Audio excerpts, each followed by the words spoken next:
ये संचारी भाव उसको घेरे रखते हैं और घंटे तो 24 ही हैं और उन 24 घंटों में 12 घंटे नींद के। उन 12, इसका मतलब है तुम्हारी 60 साल की अगर उम्र है भी तो 60 साल की उम्र में 15 साल तुम्हारी बाल्यावस्था में चले गए जो तुम्हारे हाथ में था ही नहीं। तुम्हें निकल पहनना आता ही नहीं था, तुम्हें खाना आता नहीं था, तुम्हें पीना नहीं आता था, तुम्हारी माँ ने खाना पीना सिखाया, तुम्हें चलना सिखाया, तुम्हें बैठना सिखाया, बोलना सिखाया। 15 साल की अवस्था तो वो चली गई। पीछे रहे तुम्हारे 44 साल, 44 साल में 22 साल नींद में चले गए। पीछे रहे तुम्हारे 22 साल, और उस 22 साल में भी अगर तुम 20 साल इन संचारी भावों में व्यतीत कर दोगे तो गुरु के हिस्से में तुम्हारी पूरी जिंदगी की 2 वर्ष मिलेंगे। और इसलिए पूरी जिंदगी बीतने पर भी गुरु और शिष्य के बीच में वो जो 5 फुट की दूरी है वो बनी रहती है।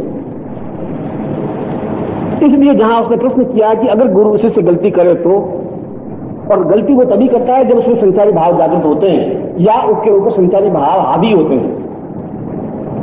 और जब संचारी भाव हावी होते हैं, जितने संचारी भाव हावी होंगे उतना शिष्य कमजोर होगा, उतना शिष्यत्व से दूर होगा, क्योंकि वो संचारी भावों को हटाने के लिए एक ही क्रिया है कि वह गुरुमय बने, और गुरुमय बनने के लिए निरंतर गुरु मंत्र जाप करे।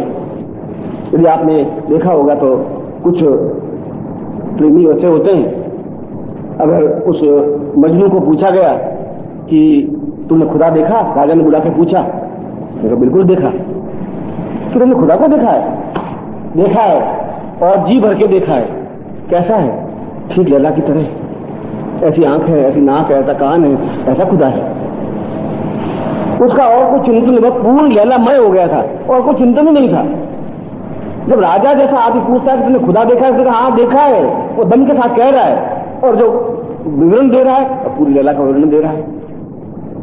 और यदि आप किसी प्रेमी को अगर आप शुरू में जो कच्चा प्यार जिसको कहते हैं, उसको आंखों में एकदम वो एक ही सूट तस्वीर घूमती रहती है कि जैसी है, उसके चेहरा गुलाब की तरह मुस्कुराता हुआ है, आंखें हिरनी की तरह है, वो सारी गाय भैंस बकरी हिरनी और वो सारी उस शरीर में जोड़ देता है। नारी शरीर रहता ही नहीं।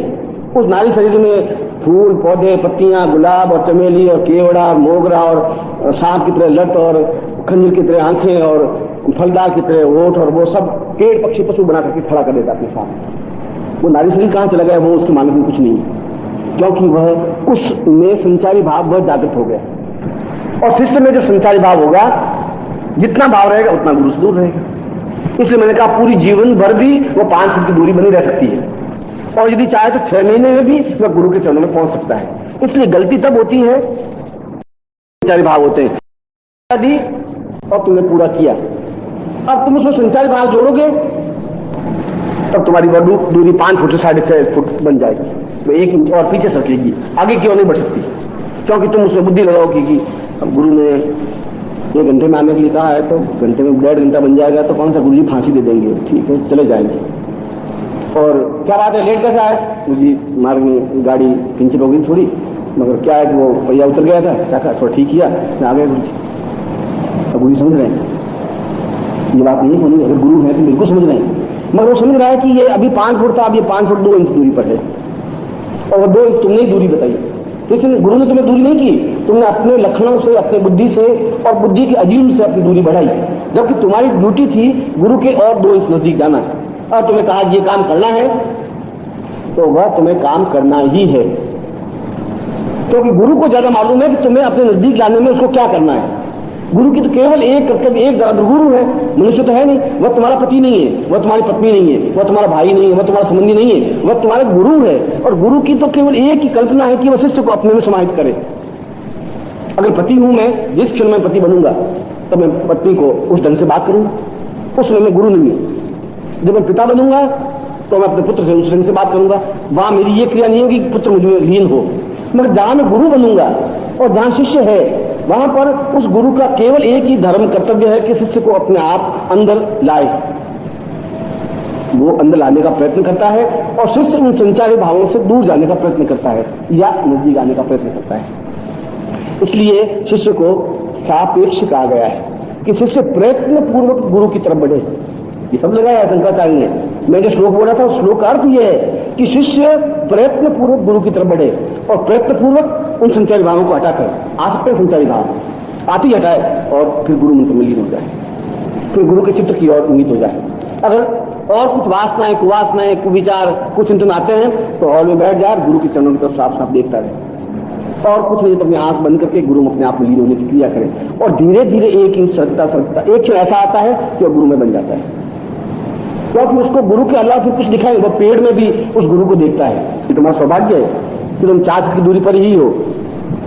अब तुम जितने संचारी भाव कम कर सकोगे, जितने गुरु मंत्र में लीन हो सकोगे, जितने अपने मन में गुरु को धारण कर सकोगे, जितने गुरु का कार्य कर सकोगे। मशीन भी चला रहा है तो गुरु का कार्य है, गुरुमय है। गुनगुनाहट है तो गुरु की गुनगुनाहट है। कोई भजन भी गा रहा है तो गुरु का भजन गा रहा है। वो अपने आप में लीन है तो गुरु में लीन है। दिखाई देता है तो गुरु दिखाई देता है। ऐसी स्टेज आ सकती है और ऐसी स्टेज आना उस ब्रह्म से साक्षात्कार करना है और उस ब्रह्म से साक्षात्कार करना बुद्धित्व को प्राप्त करना है और बुद्धित्व को प्राप्त करना जीवन के टॉप पे पहुंचना है जहां पर आम आदमी नहीं पहुंच सकता। लाखों में से एक व्यक्ति पहुंच सकता है, 2 व्यक्ति पहुंच सकते हैं। इसलिए तुम्हारे मेरे बीच बहुत कम फासला रह गया है और मैं दिन बहुत समय कम रह गया है। इसलिए उस फासले को हम कितना जल्दी पार कर सके ये तुम पर निर्भर है। ये संचारी भाव तो जागृत होंगे ही।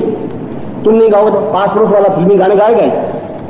तुम उस संचारी भावों को तोड़ नहीं सकते, मगर यदि तुम बिल्कुल उसमें प्राण में गुरु में हो सको तो तुम्हें वे फिल्मी गाने कानून नहीं आएंगे।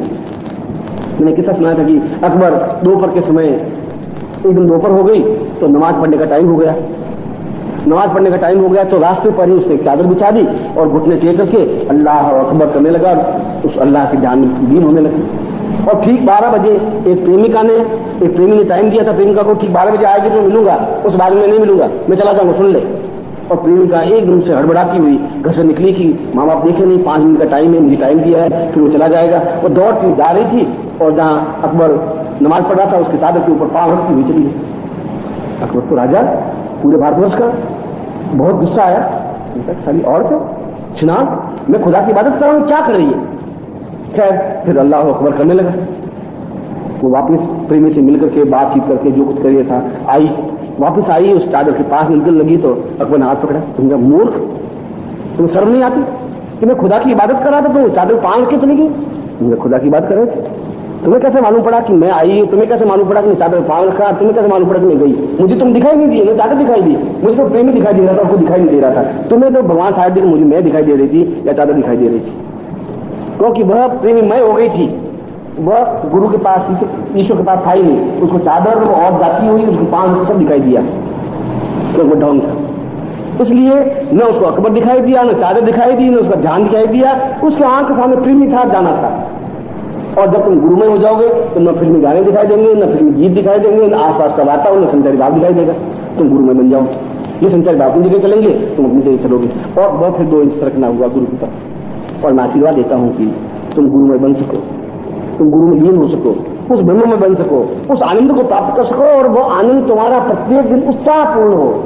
मैं तुम्हें देखता हूं नित्य उदासीपूर्ण, मरे हुए चेहरे, उदास और रोते हुए चेहरे। मैं जब सुबह तुम्हें देखता हूं तो मैं सोचता हूं कि शिष्य है या मुर्दे कब्रों में से उठ करके आए।